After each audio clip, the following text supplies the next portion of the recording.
ശ്രീജിത്ത് പണിക്ക, മണിപ്പൂരിനെ കുറിച്ചുള്ള പരാമർശങ്ങൾക്ക് മറുപടിയില്ല. അതാണ് നമ്മുടെ വസന്തിൻ്റെ പരിദേവനം. ബാക്കിയെല്ലാം ഓക്കെയാണ് പൊതുവിൽ. കാരണം ആദ്യ സെഷനിലും വസന്ത് പറഞ്ഞത് എന്തുകൊണ്ട് മണിപ്പൂരിന് മറുപടി നൽകുന്നില്ല എന്നുള്ളതാണ്. നോക്കൂ, നമ്മൾ ആദ്യം തന്നെ മനസ്സിലാക്കേണ്ടത് ഇത് എന്ത് തരത്തിലുള്ള പ്രസംഗമാണ്, എന്ത് സെഷനാണ് ഇപ്പോൾ നടക്കുന്നത് എന്നുള്ളതാണ്. ഇപ്പോൾ ഉള്ളത് ഏറ്റവും പുതിയ ലോക്സഭയിലെ അംഗങ്ങൾ സത്യപ്രതിജ്ഞ ചെയ്തതിന് ശേഷമുള്ള ആദ്യ സമ്മേളനമാണ്. ആ ആദ്യ സമ്മേളനത്തിനെ ട്രഡീഷണൽ ആയിട്ട് നമ്മുടെ സിസ്റ്റം അനുസരിച്ചുകൊണ്ട് രാഷ്ട്രപതി അഭിസംബോധന ചെയ്തുകൊണ്ട് അതിന് സംസാരിക്കുന്നു. രാഷ്ട്രപതി അത് സംസാരിച്ചതിന് ശേഷം അവിടെ ഒരു ഡെലിബറേഷൻ നടക്കുന്നു. അവസാനം അതിന് നന്ദി പ്രമേയം എന്ന രീതിയിലത്തേക്ക് അതിന് മറുപടി പ്രസംഗം നടത്തി പ്രധാനമന്ത്രി അത് അവസാനിപ്പിക്കുകയാണ്.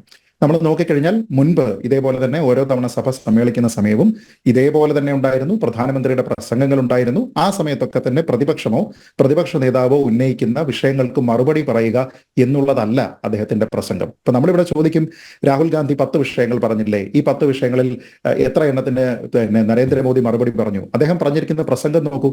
അദ്ദേഹത്തിന്റെ പ്രസംഗം ശ്രദ്ധിച്ചാൽ മനസ്സിലാകും, രാഹുൽ ഗാന്ധിക്കുള്ള പോയിന്റ് ബൈ പോയിന്റ് റിബട്ടൽ അല്ല അദ്ദേഹം നൽകിയിരിക്കുന്നത്. നേരെ മറിച്ച് നയവുമായി ബന്ധപ്പെട്ട് എന്താണ് പറയേണ്ടത്, രാഷ്ട്രപതി പറഞ്ഞിരിക്കുന്നതുമായി ബന്ധപ്പെട്ട് എന്താണ് പറയേണ്ടത്, തന്റെ സർക്കാരിന്റെ നടപടികളുമായി ബന്ധപ്പെട്ട് എന്താണ് പറയേണ്ടത് എന്നതുമായി ബന്ധപ്പെട്ട ഒരു പ്രോപ്പർ പ്രസംഗം. അതായത് നരേന്ദ്രമോദി അദ്ദേഹത്തിന്റെ ട്രഡീഷണൽ ആയിട്ടുള്ള ലൈനിൽ നിന്ന് ഒരു പ്രധാനമന്ത്രി നടത്തുന്ന മറുപടി പ്രസംഗത്തിൽ നിന്ന് അദ്ദേഹത്തെ വ്യതിചലിപ്പിക്കുന്നതിന് വേണ്ടി രാഹുൽ ഗാന്ധി ഇന്നലെ ആത്മാർത്ഥമായിട്ട് പരിശ്രമിച്ചു എന്ന് പറയാം. എന്നാൽ ആ ചൂണ്ടയിൽ പ്രധാനമന്ത്രി കൊത്തിയിട്ടില്ല. ഇപ്പൊ മണിപ്പൂർ വിഷയമായിക്കോട്ടെ, നീറ്റ് വിഷയമായിക്കോട്ടെ, ഈ വിഷയമെല്ലാം തന്നെ ഈ ഒരു ഒറ്റ അവസരമല്ലല്ലോ ശ്രീ വസന്ത് അവിടെ പാർലമെന്റിൽ ഉന്നയിക്കാനുള്ളത്. അത് ഇനിയും വരും, അത് തുടർച്ചയായിട്ട് വരും. ആ സമയത്ത് എല്ലാം തന്നെ ഇത് ഉന്നയിക്കാവുന്നതാണ്, അത് അവിടെ ചർച്ച നടക്കേണ്ടതാണ് എന്ന കാര്യത്തിൽ എനിക്ക് യാതൊരു വിധത്തിലുള്ള തർക്കവുമില്ല. ആ കാര്യത്തിൽ ഞാൻ താങ്കളോടൊപ്പമാണ്. കാരണം മണിപ്പൂർ എന്ന് പറയുന്ന പോലെ ഒരു വളരെ വലിയ വിഷയം കുറെ കാലമായിട്ട് പ്രൊലോങ്ഡ് ആയിട്ടിരിക്കുന്നു. അതിന്റെ ഉള്ളുകള്ളികൾ എന്താണ്, അതിന്റെ വസ്തുത എന്താണ് തുടങ്ങിയ കാര്യങ്ങളെ പറ്റി ആൾക്കാർ അറിയണം, ഡെലിബറേഷൻസ് ഉണ്ടാകണം.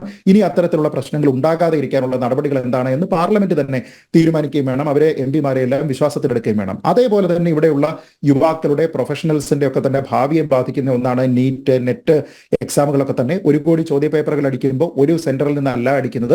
അപ്പൊ അതുകൊണ്ട് അത് ചോരാനുള്ള സാധ്യതയുണ്ട്. എന്ത് ചെയ്യാൻ കഴിയും, ഇതിനെ ഓൺലൈൻ ആക്കാൻ കഴിയുമോ തുടങ്ങിയ കാര്യങ്ങളെല്ലാം തന്നെ സമാനമായിട്ടുള്ള ഡെലിബറേഷൻസ് ഉണ്ടാകേണ്ടതാണ്. പക്ഷെ അത് രാഹുൽ ഗാന്ധി ആദ്യത്തെ പ്രസംഗത്തിൽ പറയുമ്പോൾ അതിന്റെ മറുപടി എന്ന നിലയ്ക്കല്ലാതെയുള്ള പ്രധാനമന്ത്രിയുടെ പ്രസംഗത്തിൽ ഇത് ഉൾപ്പെടുത്തണം എന്ന് നിർബന്ധം പിടിക്കാൻ പാടില്ല എന്നുള്ളതാണ് എനിക്ക് കോൺഗ്രസിനോട് ഒന്നാമത് പറയാനുള്ളത്. 2, പറഞ്ഞിരിക്കുന്ന പല കാര്യങ്ങളും അതിന്റെ സീരിയസ്നെസ് അനുസരിച്ച് അവിടെ പ്രതികരിക്കപ്പെട്ടിട്ടുമുണ്ട്. പലപ്പോഴും അത് പ്രധാനമന്ത്രി പ്രതികരിക്കുക എന്നുള്ളതല്ലാതെ അതാത് വകുപ്പിലുള്ള ആൾക്കാർ പ്രതികരിച്ചിട്ടുണ്ട്. ഇപ്പൊ രാഹുൽ ഗാന്ധിയുടെ പ്രസംഗത്തിൽ അദ്ദേഹം സുദീർഘമായിട്ടുള്ള പ്രസംഗത്തിൽ അദ്ദേഹം പല വിഷയങ്ങൾ പറഞ്ഞു.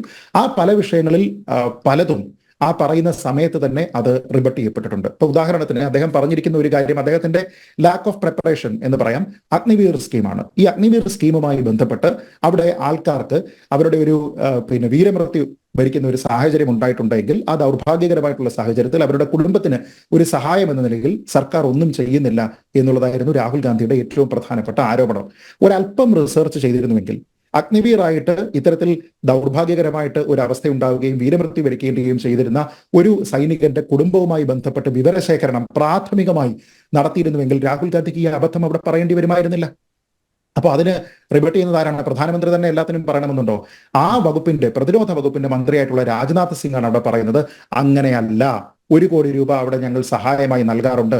ഇന്നിപ്പോ അതിനെപ്പറ്റി ആരാണ് പറഞ്ഞിരിക്കുന്നത്? അഗ്നിവീറുകൾ, ഇത്തരത്തിലുള്ള വീരമൃത്യു വരിക്കേണ്ടി വന്ന ആൾക്കാരുടെ വീട്ടുകാർ അവർ പറഞ്ഞിരിക്കുകയാണ് 1 കോടി 8 ലക്ഷം കിട്ടി, 1 കോടി 10 ലക്ഷം കിട്ടി എന്ന് പറഞ്ഞിട്ട് അവര് കേന്ദ്ര സർക്കാർ പറഞ്ഞിരിക്കുന്നത് ശരിയാണ് എന്ന് പറയുമ്പോൾ ഒരു പ്രതിപക്ഷ നേതാവ് എന്ന നിലയിൽ ചെയ്യേണ്ടുന്ന മിനിമം റിസർച്ച് അദ്ദേഹം ചെയ്തിട്ടില്ല എന്നാണ് തെളിവായത്. അതേപോലെ തന്നെ മിനിമം സപ്പോർട്ട് പ്രൈസുമായി ബന്ധപ്പെട്ട് മിനിമം സപ്പോർട്ട് പ്രൈസ് എന്ന് പറയുന്നത് നൽകുന്നില്ല, അത് ചോദിച്ച് ഇപ്പോഴും കർഷകർ നടക്കുകയാണ് എന്ന് പറയുന്ന സമയത്ത് കൃഷിമന്ത്രിയാണ് ശിവരാജ് സിംഗ് ചൗഹാൻ എന്ന കൃഷിമന്ത്രിയാണ് പറയുന്നത് അങ്ങനെയല്ല, 14 വിളകൾക്ക് ഞങ്ങൾ MSP ഏർപ്പെടുത്തിയിട്ടുണ്ട്, നിങ്ങൾ ഭരിക്കുന്ന സമയത്ത് അത്രയും ഇല്ല, തുലവും കുറവാണ്. അപ്പൊ മറ്റു വിളകളുടെ കാര്യമാണെങ്കിൽ അത് ആ രീതിയിലത്തേക്കാണ് ചർച്ച കൊണ്ടുപോകേണ്ടത്. എന്ന് വെച്ചാൽ അവിടെ പറഞ്ഞിരിക്കുന്ന കാര്യം ഒരു പക്വതയുള്ള രാഷ്ട്രീയ നേതാവ്, അതും കുറച്ചുകൂടി അഡീഷണൽ റെസ്പോൺസിബിലിറ്റി ഉള്ള ഒരു പ്രതിപക്ഷ നേതാവ് നടത്തേണ്ടുന്ന മിനിമം റിസർച്ച് അദ്ദേഹം ചെയ്തിട്ടില്ല എന്നുള്ളതാണ് വെളിവാകുന്നത്. രാഷ്ട്രീയമായിട്ട് നമുക്ക് എന്തും പറയാം, അതിലൊന്നും പ്രശ്നമില്ല. ഇനി കോൺഗ്രസിന്റെ ചിഹ്നവുമായി ബന്ധപ്പെട്ട് അതിൽ തന്നെ നമ്മൾ ഈ പറയുന്ന അഭയമുദ്രയുമായി ബന്ധപ്പെട്ട് സത്യത്തിൽ അഭയമുദ്രയുമായി കോൺഗ്രസിന്റെ ചിഹ്നത്തിന് ഏതെങ്കിലും രീതിയിലുള്ള ബന്ധമുണ്ടോ എന്നോ അതിൽ നിന്ന് ഇൻസ്പിറേഷനെങ്കിലും ഉൾക്കൊണ്ടിട്ടുണ്ടോ എന്നോ ചരിത്രപരമായിട്ടുള്ള ഏതെങ്കിലും ഒരു രേഖയുണ്ടോ, ഒരു പുസ്തകമുണ്ടോ? അങ്ങനെ ഒന്നുമില്ല. എന്ന് വെച്ചാൽ ഏത് സാഹചര്യത്തിലാണ് കോൺഗ്രസ് ആ ഒരു ചിഹ്നം സ്വീകരിച്ചത് എന്നും അതുമായി ബന്ധപ്പെട്ട് പിന്നീട് ജേർണലിസ്റ്റുകളൊക്കെ തന്നെ എഴുതിയിരിക്കുന്ന പുസ്തകങ്ങളുണ്ട്. അന്ന് ഈ ആൾക്കാരെ എല്ലാം തന്നെ അറിയാവുന്ന ആൾക്കാർ, ബൂട്ടാ സിംഗിനെയും ഇന്ദിരാഗാന്ധിയെയും പിന്നെ നരസിംഹറാവുവിനെയും ഒക്കെ അറിയാവുന്ന ആൾക്കാർ എഴുതിയിരിക്കുന്ന പുസ്തകങ്ങളിൽ പോലും വളരെ വ്യക്തമായിട്ട് പറഞ്ഞിട്ടുണ്ട്. 3 ചിഹ്നങ്ങൾ പറയുന്നു: ബൈസക്കിൾ എന്ന് പറഞ്ഞിട്ടുള്ള ഒരു ചിഹ്നം, ആന എന്ന് പറഞ്ഞിട്ടുള്ള ഒരു ചിഹ്നം, കൈ എന്ന് പറഞ്ഞിട്ടുള്ള ഒരു ചിഹ്നം. ഈ 3 ചിഹ്നത്തിൽ ഏത് വേണം എന്ന് ചോദിക്കുന്ന സമയത്ത് വിളിച്ചു ചോദിക്കുകയാണ്. ഇന്ദിരാഗാന്ധി കേൾക്കുന്നത് തെറ്റായിട്ട് കേൾക്കുന്നു, ശരിയായിട്ട് കേൾക്കാൻ കഴിയുന്നില്ല. അപ്പോ നരസിംഹറാവുവിന് ഫോൺ കൊടുക്കുന്ന സമയത്ത് നരസിംഹറാവു അവിടെ പറയുകയാണ്, ഇത് ഹാത്തിയും കയ്യും അതേപോലെ സൈക്കിളുമാണ് പറയുന്നത് എന്ന് പറയുമ്പോൾ ഇന്ദിരാഗാന്ധി തീരുമാനമെടുക്കുന്നു, കൈയാണ് ചിഹ്നം. അപ്പൊ അതിൽ അഭയമുദ്രയുടെ ഇൻസ്പിറേഷൻ എവിടെ നിന്നാണ് വന്നിരിക്കുന്നത് എന്നതിനെ പറ്റി എവിടെയാണ് പറഞ്ഞിരിക്കുന്നത്? സമാനമായിട്ടൊരു കാര്യം ഒന്ന് ആലോചിച്ച് നോക്കൂ വെറുതെ. അതായത് ഇതൊരു മതചിഹ്നം എന്ന രീതിയിലത്തേക്കുള്ള ഒരു കാര്യം ഒരു രാഷ്ട്രീയ പാർട്ടി സ്വീകരിച്ചു എന്ന് നമ്മുടെ ഒരു നിയമനിർമ്മാണ സഭയിൽ അത് പറയുമ്പോൾ അതിന്റെ ശരിതെറ്റുകൾ അവിടെ നിൽക്കട്ടെ. BJPക്ക് വേണമെങ്കിൽ മറുപടി പ്രസംഗത്തിൽ പറയാമല്ലോ, ധനത്തിന്റെ ദേവതയായിട്ടുള്ള, ഐശ്വര്യത്തിന്റെ ദേവതയായിട്ടുള്ള പിന്നെ ലക്ഷ്മി ദേവിയുമായി ബന്ധപ്പെടുത്തി, മറ്റ് അനേകം ഇപ്പോൾ സൃഷ്ടിയുമായി ബന്ധപ്പെട്ട്, ബ്രഹ്മാവുമായി ബന്ധപ്പെട്ട്, മറ്റു പല ദേവതകളുമായി ബന്ധപ്പെട്ട് അവരുടെ ഇരിപ്പിടമായിട്ടും കയ്യിൽ ഇത് പിടിച്ചിട്ടും ഒക്കെ തന്നെ താമരപ്പൂവിനെ ഉപയോഗിക്കാറുണ്ട്. അപ്പൊ അതിൽ നിന്നുള്ള ഇൻസ്പിറേഷനാണ് ഞങ്ങൾ സ്വീകരിച്ചിരിക്കുന്നത് എന്ന് പറഞ്ഞൊരു മതചിഹ്നം അവിടെ ഉപയോഗിക്കുകയും ഒക്കെ ചെയ്തു കഴിഞ്ഞാൽ നമ്മുടെ നാട്ടിൽ പിന്നെ എന്ത് ചെയ്യും? നമ്മൾ ഏതൊക്കെ ചിഹ്നങ്ങളെ പിന്നെ ഇതിൽ നിന്ന് ഒഴിവാക്കിയതിനു ശേഷം സംസാരിക്കും? ഇനി ഒരു പ്രതിപക്ഷ നേതാവ് കാണിക്കേണ്ടുന്ന ഏറ്റവും പ്രധാനപ്പെട്ട പക്വത എന്ന് പറയുന്നത് ചട്ടങ്ങൾക്കനുസരിച്ച് സംസാരിക്കുക, പെരുമാറുക എന്നുള്ളതാണ്. നമുക്ക് ഒരു കാര്യത്തിൽ അദ്ദേഹത്തിന് ഒരു ബെനിഫിറ്റ് ഓഫ് ദി ഡൗട്ട് അദ്ദേഹത്തിന് കൊടുക്കാൻ കഴിയും, രാഹുൽ ഗാന്ധിക്ക്. കാരണം അദ്ദേഹം ആദ്യമായിട്ടാണ് പ്രതിപക്ഷ നേതാവാകുന്നത്. പക്ഷെ അദ്ദേഹത്തിന് ഒരു സീസൺഡ് MP എന്ന രീതിയിലത്തേക്കുള്ള എക്സ്പീരിയൻസ് ഉള്ളയാളാണ്. അങ്ങനെയുള്ള ഒരാൾ സഭയിൽ പ്ലക്കാർഡുകൾ കൊണ്ടുവരാൻ പാടില്ല, മതചിഹ്നങ്ങൾ ഉയർത്താൻ പാടില്ല, അങ്ങനെ കൊണ്ടുവരാൻ പാടില്ല എന്ന കാര്യമെല്ലാം അറിയാമായിരുന്നിട്ടും അദ്ദേഹം ആ രീതിയിലത്തേക്ക് അത് ചെയ്യുന്നു എന്ന് പറയുന്നത് തെറ്റായിട്ടുള്ള ഒരു കാര്യമാണ്. അപ്പൊ അങ്ങനെ ഇപ്പൊ നമ്മൾ ഹിന്ദുയിസത്തിനെ പറ്റി പറയുന്നു, ഹിന്ദുത്വയെ പറ്റി പറയുന്നു, ഇത് തമ്മിലുള്ള വ്യത്യാസം പറയുന്നു. ഇതെല്ലാം പറഞ്ഞു വന്നതിന് ശേഷം ഹിന്ദു മതം എന്ന് പറയുന്നത് നല്ലതാണ് എന്നും, എന്നാൽ അത് അനുവർത്തിക്കുന്ന ആൾക്കാർ എല്ലായ്പ്പോഴും ഹിംസയെ പറ്റിയാണ് എന്നും പറയുന്ന സമയത്ത് പഠിക്കൽ കൊണ്ട് കലമടച്ചില്ലേ? നേരെ മറിച്ചത് BJPക്കെതിരെയുള്ള രാഷ്ട്രീയ ആരോപണമായിരുന്നുവെങ്കിൽ പറയാമായിരുന്നു, ഈ മതം അനുവർത്തിക്കുന്ന അല്ലെങ്കിൽ അത് സ്വീകരിക്കുന്ന എന്ന് പറയുന്ന നിങ്ങൾ എന്ന് പറഞ്ഞിരുന്നെങ്കിൽ പ്രശ്നമില്ല. അപ്പൊ അതിൽ ഒരബദ്ധം പറഞ്ഞിട്ട് ഈ മതം സ്വീകരിക്കുന്ന എല്ലാ ആൾക്കാരെയും എന്ന രീതിയിലത്തേക്ക്, ഇപ്പം ഞാൻ ആ മതം സ്വീകരിക്കുന്ന ആളാണ്, ഞാൻ ഹിന്ദുവാണ് എന്ന് പറയുന്ന ആളാണ് എന്ന് പറഞ്ഞിട്ട് ഞാൻ എല്ലാ സമയവും ബോംബ് വെക്കാൻ വേണ്ടിയിട്ട് പോകണോ? അല്ലല്ലോ. അപ്പൊ അങ്ങനെ ആൾക്കാരെ എല്ലാവരെയും ഹർട്ട് ചെയ്യുന്ന രീതിയിലത്തേക്കുള്ള ഒരു കാര്യം അവിടെ ഉണ്ടായിട്ടുണ്ട് എങ്കിൽ ഞാൻ അവരെ ഹർട്ട് ചെയ്യുന്നില്ല എന്ന് പറഞ്ഞുകൊണ്ട് ഒരു മാപ്പ് പറയുക എന്ന് പറയുന്നത് നമ്മുടെ വായിൽ നിന്ന് വരുന്ന ഒരു തെറ്റിനെ ഓണപ്പ് ചെയ്തിട്ട് അതിനെ കറക്റ്റ് ചെയ്യാനുള്ള ഒരു ശ്രമമാണ്. ഞാൻ ചോദിക്കട്ടെ, ഹിന്ദു മതം എന്ന് പറയുന്നത് സവിശേഷമാണ് എന്ന അഭിപ്രായമുള്ള രാഹുൽ ഗാന്ധി ഇന്ത്യ സഖ്യത്തിന്റെ ഭാഗമായിട്ട് നിൽക്കുന്ന ഏറ്റവും പ്രധാനപ്പെട്ട ഘടകകക്ഷിയായിട്ടുള്ള DMKയുടെ ഉദയനിധി സ്റ്റാലിൻ പറഞ്ഞിരുന്ന ഈ സനാതന ധർമ്മം എന്ന് പറയുന്നത് തുടച്ചു മാറ്റപ്പെടേണ്ടുന്ന ഒരു പകർച്ചവ്യാധിയാണ് എന്നും അത് ഡെങ്കി മലേറിയ പോലെ തന്നെ അപകടകരമായിട്ടുള്ള ഒന്നാണ് എന്നും പറഞ്ഞപ്പോൾ രാഹുൽ ഗാന്ധി എവിടെയായിരുന്നു? അന്ന് രാഹുൽ ഗാന്ധി പ്രതികരിച്ചോ? ഒരു വാക്കുകൊണ്ടെങ്കിലും ഉദയനിധി സ്റ്റാലിനെയോ DMKയോ അദ്ദേഹം നോവിക്കാൻ ശ്രമിച്ചോ? DMK അത് തിരുത്തിയില്ലല്ലോ, ഉദയനിധി സ്റ്റാലിൻ അത് തിരുത്തിയില്ലല്ലോ. അവരുടെ രാമസ്വാമി നായ്ക്കർ മുതൽ ട്രഡീഷണൽ ആയിട്ട് അവർ നടത്തിയിരുന്ന ഒരു ഇടപാടാണ്. അപ്പൊ ശക്തനായിട്ടുള്ള ഒരു നേതാവ് ഇവിടെ വരുന്നു എന്ന് പറയുമ്പോൾ ഞാൻ കോൺഗ്രസ്സുകാരോട് പറയുന്നത് ആ ശക്തിയുള്ള നേതാവ് ജവഹർലാൽ നെഹ്റു ആയിരുന്നു. ജവഹർലാൽ നെഹ്റു ഇതേപോലെ തന്നെ രാമസ്വാമി നായ്ക്കരുടെ കുറേയധികം ആക്ഷൻസ് അവിടെ തമിഴ്നാട്ടിൽ നടക്കുകയും ബ്രാഹ്മണ വിരുദ്ധതയും അവരെ കൊല്ലണമെന്നും ഇതേപോലെ മതത്തിനെ ഇല്ലാതെയാക്കണം എന്നുമൊക്കെ പറഞ്ഞ് ഇത്തരത്തിലുള്ള ക്യാമ്പയിനുകൾ നടത്തുന്ന സമയത്ത് 1957 ജവഹർലാൽ നെഹ്റു പ്രധാനമന്ത്രിയായിരിക്കെ തമിഴ്നാട്ടിലെ മുഖ്യമന്ത്രിയായിട്ടുള്ള ഈ മദ്രാസ് അവിടുത്തെ മുഖ്യമന്ത്രിയായിട്ടുള്ള രാമസ്വാമി കാമരാജിന് ഒരു കത്ത് അയക്കുന്നുണ്ട്. ആ കത്തിൽ ഓർമ്മപ്പെടുത്തുന്നുണ്ട്, ഞാൻ മുൻപും പറഞ്ഞു ഇയാൾ നടത്തിയിരിക്കുന്ന ആന്റി ബ്രാഹ്മൺ പ്രൊപ്പഗണ്ട എന്ന് പറയുന്നത് ചെറുക്കപ്പെടേണ്ടതാണ്, ഇല്ലായ്മ ചെയ്യപ്പെടേണ്ടതാണ്. അന്ന് നിങ്ങൾ എന്നോട് പറഞ്ഞത് ഉചിതമായിട്ടുള്ള തീരുമാനമെടുക്കാമെന്നാണ്. എന്താണ് നിങ്ങൾ എടുത്തിരിക്കുന്നത്? ഒരൊറ്റ കാര്യം ഞാൻ നിങ്ങളെ ഓർമ്മിപ്പിക്കുന്നു, ഇയാൾ വർദ്ധിത വീര്യത്തോടു കൂടി ഈ വിദ്വേഷ പ്രചരണം വർദ്ധിപ്പിക്കുകയാണ്.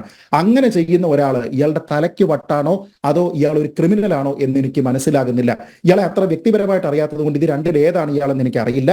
പക്ഷെ ഒരു കാര്യം ഞാൻ നിങ്ങളെ ഓർമ്മിപ്പിക്കുന്നു, ഇയാളെ കൊണ്ടുപോയിട്ട് വല്ല ലൂണാറ്റിക് അസൈലത്തിലും ഏതെങ്കിലും ഭ്രാന്താശുപത്രിയിൽ കൊണ്ടുപോയതിനു ശേഷം ഇയാളുടെ പെർവേർട്ടഡ് മൈൻഡിനെ, ഇയാളുടെ തലതിരിഞ്ഞിരിക്കുന്ന വികടമായിട്ടുള്ള വൃത്തികെട്ട മനസ്സിനെ നിങ്ങൾ ചികിത്സിച്ച് ഭേദമാക്കണം എന്ന് പറഞ്ഞിരുന്ന പ്രധാനമന്ത്രി ജവഹർലാൽ നെഹ്റുവിടെ.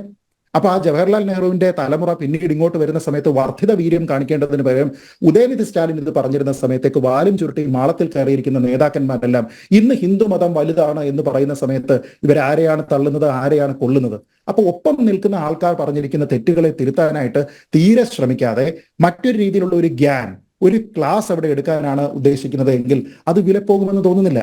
അപ്പൊ അതുകൊണ്ട് ഞാൻ പറയുന്നത് രാഹുൽ ഗാന്ധി അവിടെ പാർലമെന്റിൽ പിന്നെ ഒരു പ്രതിപക്ഷ നേതാവായിട്ട് വരുന്നു, നല്ല കാര്യം. ഇന്ത്യക്ക് ഒരു പ്രതിപക്ഷ നേതാവിനെ കിട്ടുന്നു, നല്ല കാര്യം. അദ്ദേഹത്തിന് സംസാരിക്കാൻ കൂടുതൽ അവസരങ്ങൾ ഉണ്ടാകുന്നു, നല്ല കാര്യം. മണിപ്പൂർ പോലെയുള്ള നീറ്റ് പോലെയുള്ള വിഷയങ്ങൾ ഉന്നയിക്കുന്നു, നല്ല കാര്യം. പക്ഷേ ബേസിക് റിസർച്ച് ചെയ്യുക, ഒരു മതവിഭാഗത്തിനെയും ആക്രമിക്കാതെ ഇരിക്കുക, തെറ്റായ കാര്യങ്ങൾ പറയാതെ ഇരിക്കുക, സ്വയം അപഹാസ്യവനായി മാറാതെ ഇരിക്കുക. എന്നിട്ട് അത് കഴിഞ്ഞതിന് ശേഷം എനിക്ക് മറുപടി പറയുന്നില്ലേ എന്ന് പറഞ്ഞാൽ ആ മറുപടി പറയാനുള്ള സെഷൻ അല്ലാതെ പറയേണ്ടുന്ന കാര്യങ്ങൾക്ക് മറുപടി പറഞ്ഞിട്ടുമുണ്ട്. ആ പറഞ്ഞിരിക്കുന്ന കാര്യങ്ങളെല്ലാം പറഞ്ഞിരിക്കുന്നത് അതാത് വകുപ്പുകൾ കൈകാര്യം ചെയ്യുന്ന ആൾക്കാർ കൂടിയാണ്. അപ്പൊ അങ്ങനെ നമ്മൾ നോക്കിക്കഴിഞ്ഞാൽ അതിനും അപ്പുറത്തേക്ക് രാഹുൽ ഗാന്ധിയാണ് ജേതാവ് എന്നൊരു ചിന്തയുണ്ടെങ്കിൽ നന്ന്, പ്രശ്നമില്ല. പക്ഷെ അത് 243 സീറ്റ് കിട്ടിയിരിക്കുന്ന BJP-യേക്കാൾ വലുതാണ് 99 സീറ്റ് കിട്ടിയിരിക്കുന്ന കോൺഗ്രസ് എന്ന് പറയുന്ന മനോനിലയാണ്. അടുത്ത 5 വർഷവും പ്രതിപക്ഷത്തിരിക്കേണ്ടുന്ന പാർട്ടിയാണ്, കുറച്ചുകൂടി റെസ്പോൺസിബിൾ ആകണം. ഞാൻ പറഞ്ഞതുപോലെ ഒരു benefit of the doubt Rahul ഗാന്ധിക്ക് കൊടുക്കാവുന്നതാണ്. പക്ഷെ അദ്ദേഹം ഇത്തരത്തിലുള്ള ലാക്ക് ഓഫ് പ്രിപ്പറേഷനുമായിട്ട് പോയി കഴിഞ്ഞാൽ അത് ശരിയല്ല. ഇപ്പൊ MSPയെ പറ്റിയോ അഗ്നിവീർ സ്കീമിനെ പറ്റിയോ ഇത് പറയേണ്ടതില്ല. ഇപ്പൊ ഞാൻ തന്നെ അല്പം മുമ്പ് ഈ ചർച്ചയിൽ പങ്കെടുക്കുന്നതിന് മുൻപ് മറ്റൊരു ചർച്ചയിൽ ഒരു കോൺഗ്രസ് പ്രതിനിധിയുമായി ഈ വിഷയത്തിനെ പറ്റി സംസാരിക്കുന്ന സമയത്ത് അദ്ദേഹം മറ്റൊരു വിമർശനം കൂടി ഉന്നയിച്ചു. വളരെ കൗതുകരമായതുകൊണ്ട് ഇവിടെ ഒന്ന് സൂചിപ്പിക്കാം. അത് അഗ്നിവീർ പെൻഷനുമായി ബന്ധപ്പെട്ടാണ്. അഗ്നിവീർ സ്കീം തുടങ്ങുന്നത് 2022-ലാണ്. ഇത് 2024 വർഷം. എത്ര അഗ്നിവീറുകൾക്ക് ഇതിനോടകം തന്നെ പെൻഷൻ കിട്ടിപ്പോയിട്ടുണ്ട്? അപ്പൊ തെറ്റായിട്ടുള്ള ആരോപണങ്ങൾ ഇങ്ങനെ പറയുക, അതിനെ വീണ്ടും ന്യായീകരിക്കുക എന്ന് പറയുന്ന കാര്യത്തിൽ നിന്ന് കോൺഗ്രസ് മാറണം. തെറ്റാണ്. ഞാൻ പറഞ്ഞിരിക്കുന്നത് അബദ്ധമാണെങ്കിൽ അബദ്ധമാണ് എന്ന് ഓണപ്പിക്കുകയും ശരിയായ വിഷയങ്ങളിലേക്ക് നിങ്ങളുടെ ഫോക്കസ് മാറ്റുകയും ചെയ്യുന്നതാണ് നല്ലത് എന്നുള്ളതാണ്. ഇന്ത്യൻ ജനാധിപത്യം സുശക്തമായി തുടരണമെങ്കിൽ അതിശക്തമായിട്ടുള്ള ഭരണപക്ഷത്തിനെ വിറപ്പിക്കാൻ സാധിക്കുന്ന ഒരു പ്രതിപക്ഷം ഉണ്ടാകണം എന്ന് വ്യക്തിപരമായി താല്പര്യമുള്ള ഒരു ജനാധിപത്യ വിശ്വാസിയായ കൂടിയായിട്ടുള്ള എനിക്ക് പറയാനുള്ളത്. പക്ഷെ അതിന് കുറച്ചുകൂടി പ്രിപ്പറേഷൻസും ഹോംവർക്ക് ചെയ്യുകയും വേണം എന്നുള്ളതാണ് എനിക്ക് പറയാനുള്ളത്.